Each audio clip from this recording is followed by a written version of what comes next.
Chapter 2 of Job. Again there was a day when the sons of God came to present themselves before the Lord, and Satan also came among them to present himself before the Lord. The Lord said to Satan, "Where have you come from?" Then Satan answered the Lord and said, "From roaming about on the earth, walking to and fro around it." The Lord said to Satan, "Have you considered my servant Job? For there is no one like him in the earth, a blameless and upright man, fearing God and turning away from evil. And he still holds fast to his integrity, although you incited me against him to ruin him without a cause." Satan answered the Lord and said, "Skin for skin. Yes, all that a man has he will give for his life. However, put forth your hand now and touch his bone, his flesh, and he will curse you to your face."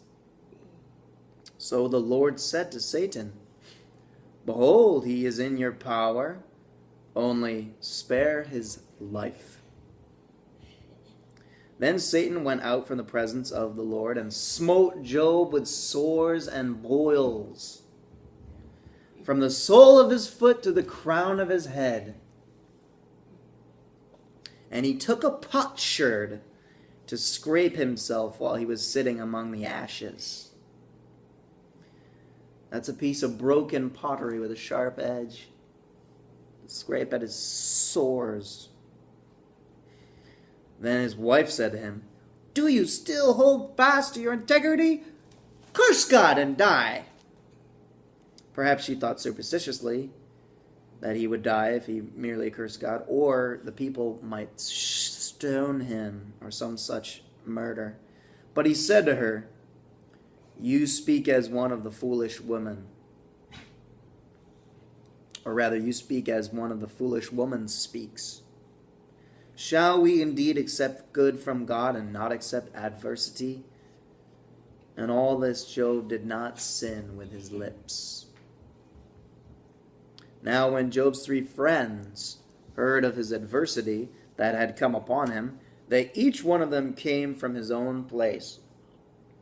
Eliphaz the Temanite, Bildad the Shuhite, Zophar the Naamathite.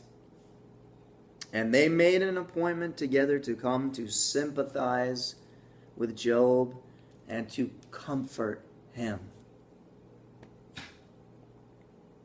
What are you huffing and puffing at? What are you puffing about? Vida, are you listening? What? Are you listening? Okay. They came to comfort him. When they lifted up their eyes at a distance and did not recognize him, they raised their voices and they wept. And each one of them tore his robe, and they threw dust over their heads towards the sky. Then they sat down on the ground with him for 7 days and 7 nights, with no one speaking, not even a word to Job. For they saw that his pain was very great.